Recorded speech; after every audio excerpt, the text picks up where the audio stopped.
नमो अरहन्ताणं नमो सिद्धाणं नमो आयर्याणं नमो वज्रायाणं नमो लोय सर्वसाहुणम्।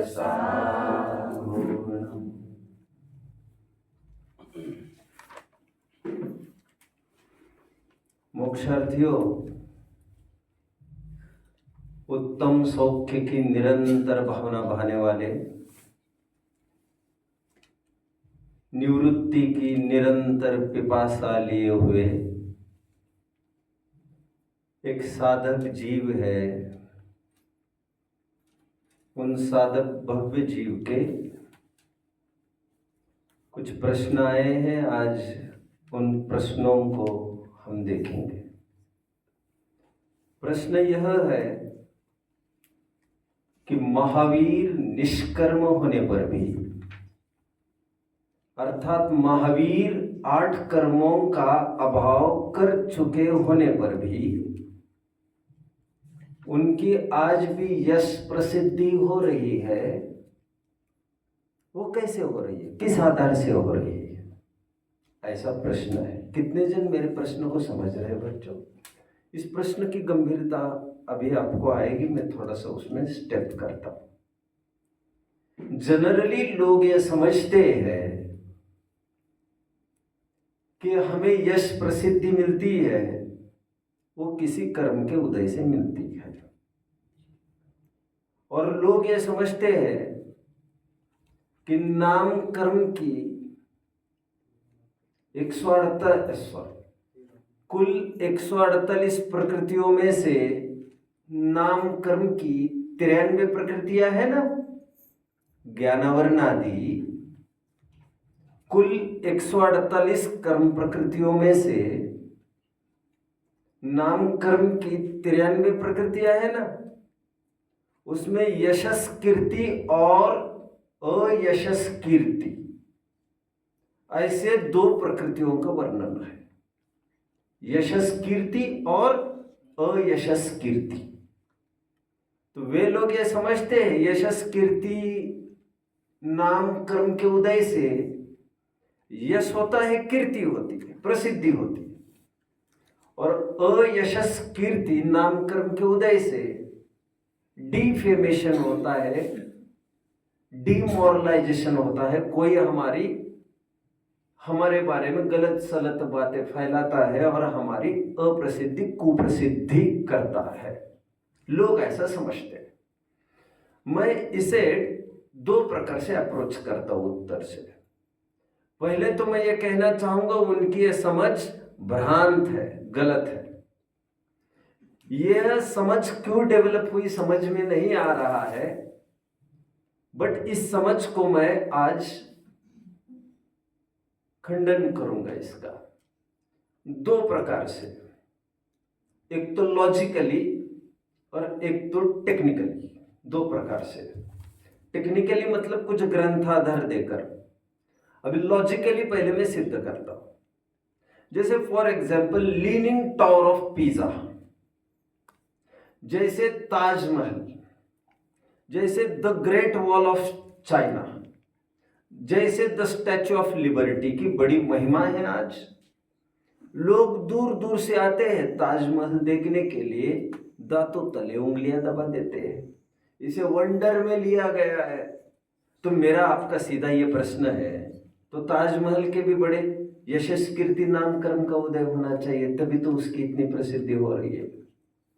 और यहां तक सुनते हैं बाहुबली भगवान की जो प्रतिमा है गोमटेश्वर में, सुनते हैं उसको आश्चर्य में बहुत जल्दी लिया जाने वाला है, क्योंकि ऐसा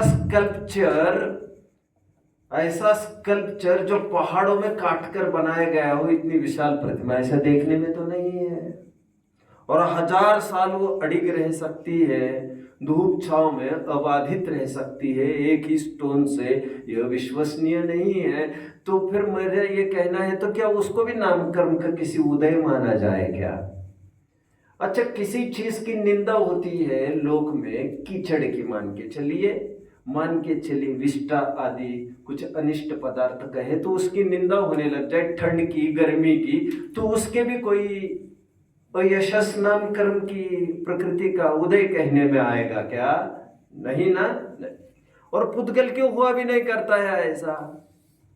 लॉजिकली ये प्रूव हो गए कि ऐसा नहीं हो सकता। और लॉजिकली और एक बात से प्रूव करता हूं, महावीर की दुनिया में प्रशंसा की जाती है, इसलिए उनके यशस कीर्ति नाम कर्म का उदय माना जाए, तो आपत्ति यह भी है महावीर को गालियां देने वाले लोग कम नहीं है। जितने भी, अरे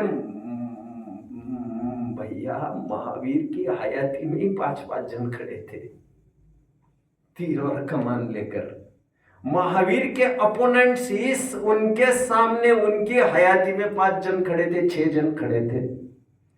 पुरण्यकश्यप एक स्वयं था, एक बुद्ध स्वयं था, एक गोशालक मत स्वयं था। उनके सामने ही सामने 6 मत खड़े थे विरोधक के रूप में।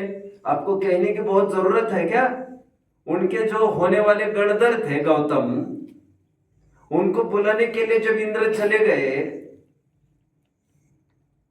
पूरी सभा में, जब वेदांग का पाठी ब्राह्मणों की सभा में, लाखों की सभा में ये बैठकर तत्वोपदेश कर रहा था,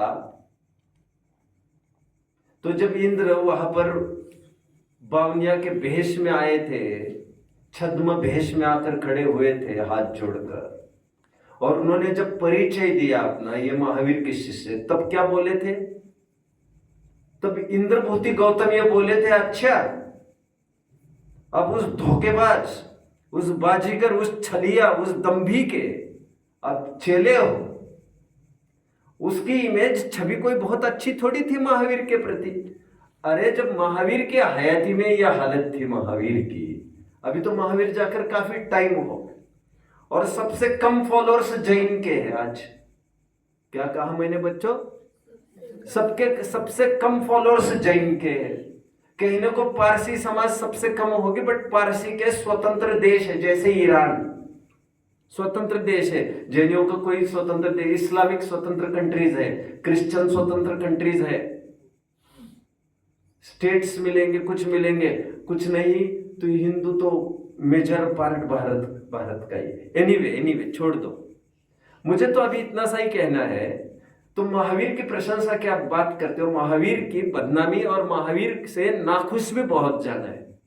महावीर ने महिलाओं को कोई क्या कहते हैं उसको, आरक्षण ही नहीं दिया, लोग कहते हैं। महावीर ने शूद्रों की कोई फिक्र ही नहीं की। बाबा साहेब अम्बेडकर इसलिए तो नाराज थे। आपके जैनियों में यही तो दिक्कत है, बोले आप जातिवाद बड़ी चरम सीमा पर है आपके। और जैनी, हम दिगंबर जैनी तो ये मानते कि नग्नावस्था में ही मुक्ति होती है, अतः महिलाओं को मुक्ति नहीं, हीन कुल वालों को मुक्ति नहीं, भले ही सम्यक दर्शन हो, पंचम गुण स्थान भी हो। तो महावीर की बदनामी करने वाले भी है। ऐसे में महावीर के यशस कीर्ति का भी उदय कहना पड़ेगा आज भी। तो लॉजिकली ये बात घटित नहीं होती। लॉजिकली मैंने पुद्गल में भी घटित की और महावीर में उनकी बदनामी की भी मैंने बात कही है। कितने जन यहां तक फॉलो कर रहे हैं? अब मैं लॉजिकली अप्रोच करता हूं, सॉरी टेक्निकली अप्रोच करता हूं, मैं आगम आधार से थोड़ी बात करता हूं। गोमटसार कर्मकांड की 47 से लेकर 51वीं तक की गाथा की मैं बात कर रहा हूं। 5 गाथाओं के पैच में कर्मों के 4 प्रकार बताए हैं।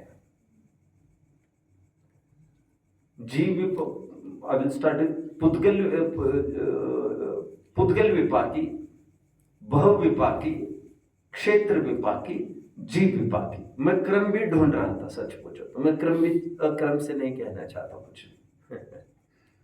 पुद्गल विपाकी कर्म प्रकृति 148 कर्म प्रकृतियों का विभाजन 4 प्रकार किया बच्चों।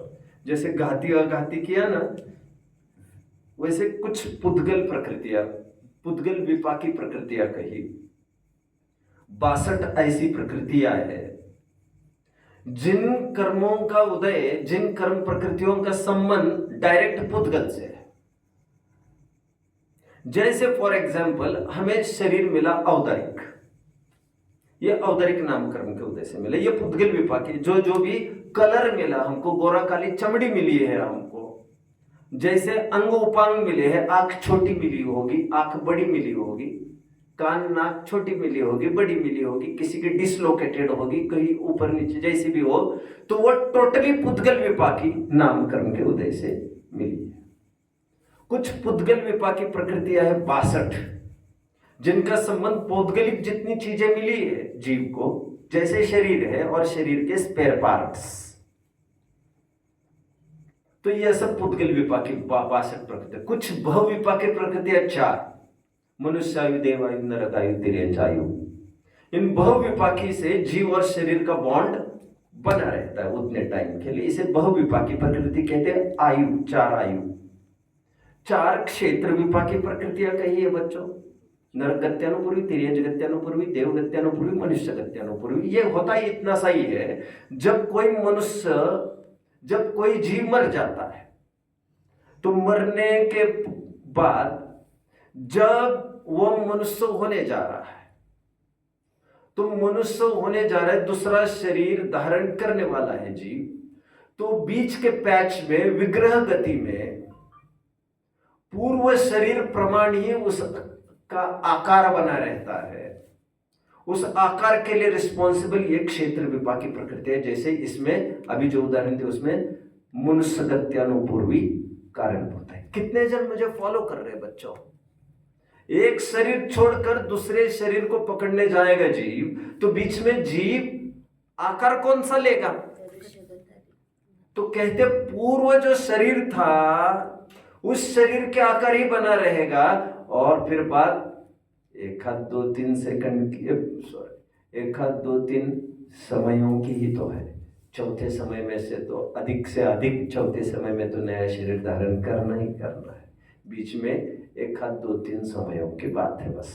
तो वो आकार, जैसे मनुष्य शरीर धारण करना था, तो उससे पहले मनुष्य गत्यानुपूर्वी नामकरण का उदय जरूर आता है, जिसके कारण पूर्व शरीर का आकार उसका बना रहता है। कितने जन मुझे फॉलो कर रहे हैं बच्चों? शाबाश शाबाश। खैर अभी मुझे इसकी बात करनी भी नहीं है कुछ, अभी मूल कोर में मैं घुस रहा हूं बच्चों। कितनी प्रकृतियां हुई कुल? संख्या में कितनी प्रकृतियां हुई बच्चों? 70। पीछे से उत्तर आ रहा है और आप शांत बैठे हो, ऐसे कैसे चलेगा? 70 प्रकृतियां हुई। कितनी बची? 78 प्रकृतियां जीव विपाकी होती है। जीव विपाकी मतलब क्या? इनका जीव के परिणामों के साथ संबंध होता है। एंड सरप्राइजिंगली, आश्चर्य होगा आपको, हड़बड़ा जाओगे सुनकर आप, इसमें ऐसी प्रकृतियां है जीव विपाकी जो आज तक हम पुद्गल विपाकी समझते थे। फॉर एग्जाम्पल बच्चों, जैसे सुस्वर नामकरण का उदय आया। क्या? सुस्वर, स्वर। अभी आपको क्या लग रहा है सुस्वर नामकरण के उदय से क्या होता होगा जीव को? गेस।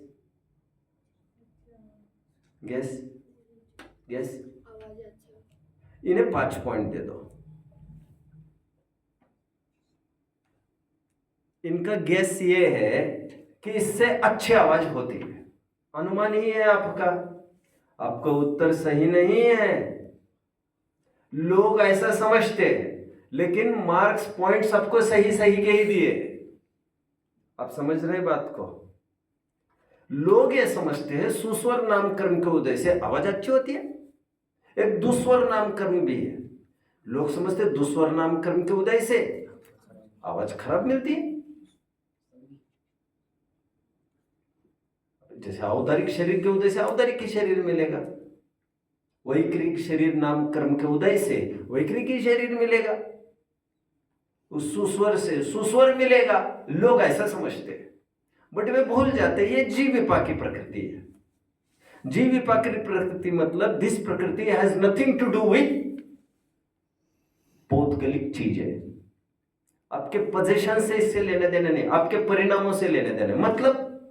मतलब इतना है, जब सुस्वर नामकरण का उदय होता है तो जीव को ऐसा लगता है कि मेरी आवाज बहुत अच्छी है, उसको कोई सुनना नहीं चाहता, कुछ लोग आपने देखे होंगे जबरन आकर माइक पकड़ते हो, बोलते जाते बोलते जाते बोलते जाते। अच्छा, ढंग से गद्दी पर बैठकर प्रवचन भी नहीं करते वे लोग। और अक्सर ऐसे लोग पूजनों में बहुत उनको मन मयूर नाच उठता है, और बीच में कुछ समझाने लगते, बीच में कुछ और प्रवचन ही चालू कर लेते, बड़ी हालत खराब कर देते। मैं लोग कैसे बर्दाश्त करते होंगे यार। तुमने तुम्हारी तो सोच ली, लोगों की तो सोचना चाहिए तुम्हें। बेचारे, कोई बात नहीं। कुछ कुछ लोग रसिक होते हैं इसके। अब प्रवचन हुआ तो आ जाते हैं आगे, माइक लेते हैं, ऐसा ऐसा, चलो चलो चलो चलो। अरे तो पहला जो प्रवचन हुआ उसका पूरा तुमने साफ कर दिया, मजा किरकिरा कर दिया तुमने। एनीवे छोड़िए। लेकिन वो ये समझते हैं कि मैं बहुत अच्छा बोलता हूं। और कुछ दूसरे किस्म के लोग हैं, उनको लगता है कि इतनी सुंदर आवाज होती है उनकी, उनको लगता है मेरी आवाज अच्छी ही नहीं है। ऐसे भी लोग होते कुछ कुछ। वे इंफेरियरिटी फीलिंग से दबते रहते, इंफेरियरिटी कॉम्प्लेक्स होता है उनको। कहते भैया ऐसा नहीं है, लेकिन वे उसका ग्रह कर लेते हैं। देखो, पति खराब लगने के लिए पति खराब होना जरूरी है क्या? अरे दुनिया आकर तुम्हारे पति के गले में मालाएं पहना रही है, कुछ तो शर्म करो। और तुम्हें वो महा डाकू दिख रहा है, ये तुम्हारी मानसिक कमजोरी है भाई। गोपाल दास जी को कितना रिस्पेक्ट करते थे, बट उसको नहीं पसंद आ रहा है उसका हस्बैंड। अब समझ में मेरी बात को। ये जीव विपाक की प्रकृति है, सुस्वर दुस्वर, ये हमारी थिंकिंग तय करेगी। आवाज की बात नहीं है इसमें कुछ भी। और ऊपर से लगता है ये पुद्गल विपाक की प्रकृति। कितने जन समझ रहे हैं? और प्रकृति की मैं बात करता हूं। एक विहायोगति नाम कर्म है, विहायोगति नाम कर्म। इसके कारण गमन होता है, गमन। अब मैं ज्यादा डिटेलिंग नहीं कर रहा हूं। जिस नाम कर्म के कारण, जिस कर्म के उदय के कारण जीव का आकाश में विहार, आकाश मतलब चलना फिरना बनता है, उसे विहायोगति कहते हैं। ये भी दो प्रकार की कही है। नाम कर्म की 93 प्रकृतियों में ये भी दो है विहायोगति, प्रशस्त विहायोगति, अप्रशस्त विहायोगति। अभी प्रशस्त विहायोगति मतलब आप क्या समझ रहे होंगे? जिसके कारण चलना एकदम बढ़िया हो। अभी चलना बढ़िया क्या होता है, बट लेकिन किसी किसी का होता है इंप्रेसिव चलना होता है, और किसी किसी का अनइम्प्रेसिव चलना होता है। अब लोग ये समझते हैं प्रशस्त विहायोगति के कारण इसका चलना एकदम अच्छा है, और अप्रशस्त विहायोगति के कारण ऐसा लगता है इसका चलना ठीक नहीं। बट ऐसा नहीं है। तो फिर ये जीव विपाक की प्रकृति होने से फीलिंग पर ही निर्भर करता है। किसी किसी को ये लगता है मैं अच्छे से चलता ही नहीं हूं, मैं अच्छे से चलती ही नहीं हूं, और किसी को से लगता है अच्छा चलता है फिर भी उन्हें ऐसा लगता है। और कुछ कुछ लोग अच्छे चलते नहीं हैं और उनको लगता है देखो मैं मेरे जैसा चलना सीखो। अरे कोई नहीं देखना चाहता तुम्हें, लेकिन उनकी अपनी थिंकिंग है। ये कितने जन समझ रहे हैं मुझे? ऐसी प्रकृति है कुछ कुछ जो जीव विपाकी है और लगता है पुद्गल विपाकी। ठीक उसी प्रकार बच्चों में उत्तर की तरफ बढ़ता हो, यशस कीर्ति अयशस कीर्ति नाम कर्म, ये जीव विपाकी प्रकृतियां कही है। जीव विपाकी मतलब क्या है? बाहर में हमारी कोई बदनामी नहीं कर रहा है, कोई नहीं, लेकिन कोई दोनों जन बात कर रहे हैं, बस हमें यहां मिर्च लगने लगती है। हमें लगता है मेरी बुराई कर रहे हैं, मेरी बुराई कर रहे हैं, मेरी बुराई कर रहे हैं, सब जगह मेरी कुप्रसिद्धि चल रही है। उनको अयशस कीर्ति नाम कर्म का उदय, वे डिप्रेशन में चले जाते हैं। और वो क्या कहेंगे लोग? अरे लोग मेरे बारे में क्या सोचते हैं? अरे किसी को फुर्सत नहीं तुम्हारे बारे में सोचने की। और कुछ कुछ लोग ऐसे होते हैं, लोग बदनामी कर रहे होंगे उनकी, और छाती चौड़ी करके चलते। उनको लगता है मेरी ख्याति हो रही है, मेरा सम्मान किया जा रहा है, उनको ये लगता है। तो उनको जैसा लगता है उससे तय होता है उदय उनका। अभी मेरा ये प्रश्न है, महावीर को क्या लग रहा है? अच्छा लग रहा है कि बुरा लग रहा है? यदि उनको आज अच्छा लगता तो उनके यशस कीर्ति नाम कर्म का उदय माना जाता। यदि उन्हें खराब लगता, अरे लोग मेरी निंदा कर रहे, तो उनका यशस कीर्ति नाम कर्म का उदय माना जाता। उन्हें कुछ जब लग ही नहीं रहा है तो उनका उदय सिद्ध होता कहाँ है? ये जीव विपाकी प्रकृति, जीव विपाकी। अब मेरे को ज्यादा बोलना नहीं है क्योंकि प्रश्न इतना सा ही है। मैंने अभी अभी आपसे चर्चा की ही होगी बच्चों।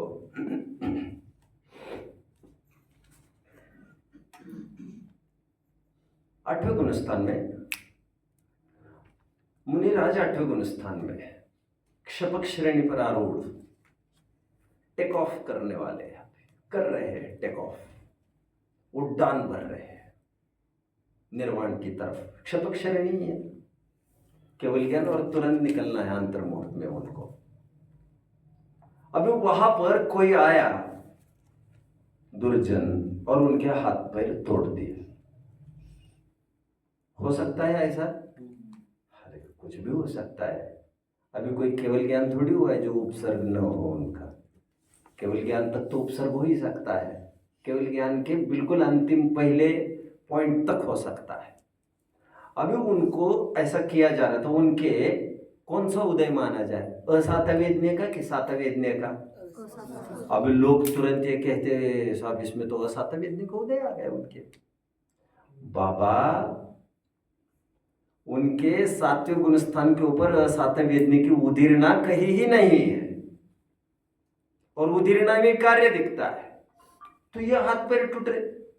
वेदनीय ये जीव विपाकी प्रकृति है। बाहर से बोला जाता है ये सामग्री मिली तो सातवेदने का उदय, ये सामग्री कोई छीन ले गए तो असातवेदने का उदय। यदि सामग्री न होना ही असातवेदने का उदय होता तो मुनिराज के कुछ नहीं, तो सभी मुनियों के असातवेदने का उदय कहा जाए सो तो होता नहीं है।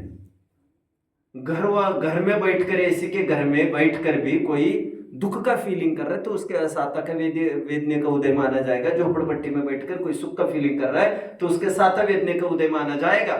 फीलिंग तय करता है, फीलिंग, क्योंकि वेदने भी जीव विपाकी प्रकृति है। लेकिन आज तक पढ़ाया गया है, पढ़ा गया है पुद्गल विपाकी के रूप में, तो हमें वैसा लगता है। ये सब औपचारिक कथन चलता है। वेदनीय प्रकृति भी जीव विपाकी प्रकृति है। और आगे की भी बात सुन लीजिए। हम जिस माँ बाप से पैदा हुए हैं वो हमारा उच्च और नीच गोत्र तय नहीं करता। गोमट सार ये कहता है ये गोत्र कर्म भी जीव विपाकी प्रकृतियां है। संतान क्रम से आए हुए आचरण पद्धति को गोत्र कहते हैं, पढ़ लीजिएगा ग्रंथों में। माँ बाप से यदि गोत्र बनता तो देवों के कोई माँ बाप नहीं है और फिर भी उनका उच्च गोत्र है। नारकियों के कोई माँ बाप नहीं है और उनके नीच गोत्र है। 4 इंद्रिय तक के जीव सम्मूर्छन ही होते हैं, बिना माँ बाप के है वे भी, और उनके भी नीच गोत्र कहा गया है। कितने जन समझ रहे मेरी बात को? माँ बाप से कुछ नहीं होता।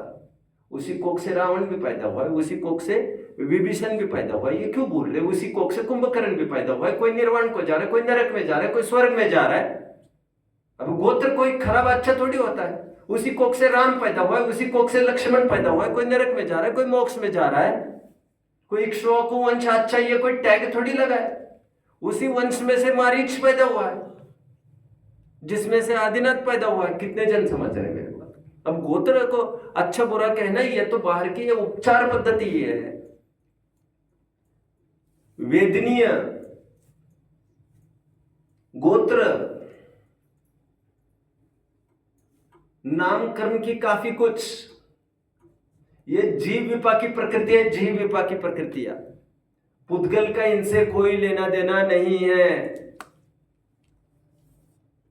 यशस कीर्ति है, यशस कीर्ति मुझे लग रहा है ये ठीक हो गया है। यह हमारी मान्यता तय करती है। और 13वें गुण स्थान में मोहनीय रहा ही नहीं है। मोहनीय के अभाव में उनको कोई फीलिंग्स का सवाल नहीं है। फिर भी यशस कीर्ति नाम कर्म का उदय उनके कहा है। अब वो कैसा होता होगा ये केवल ज्ञान गोचर है। बात बाकी सिद्धावस्था वालों को तो कोई कर्म का उदय ही नहीं है, तो उनको कोई फीलिंग होने का सवाल नहीं है। तुम क्या कहते हो उससे उनके कर्म का उदय तय नहीं होता। वे क्या सोचते हैं उससे उनके कर्म का उदय तय होता है। कितने जन मुझे फॉलो कर रहे हैं बच्चों? किसी को कोई डाउट हो तो यू आर वेलकम नाउ। मैंने मेरा समाधान कर लिया है, प्लीज। देखो अच्छा प्रश्न है आपका, इन्हें एक पॉइंट दे दिया जाए। सिद्धों में तो आपको दिक्कत नहीं है क्योंकि वहां पर कर्म का उदय नहीं है, उनको लगने का कोई सवाल नहीं। और बाहर की परिस्थितियों से किसी के कर्म का उदय तय नहीं होता।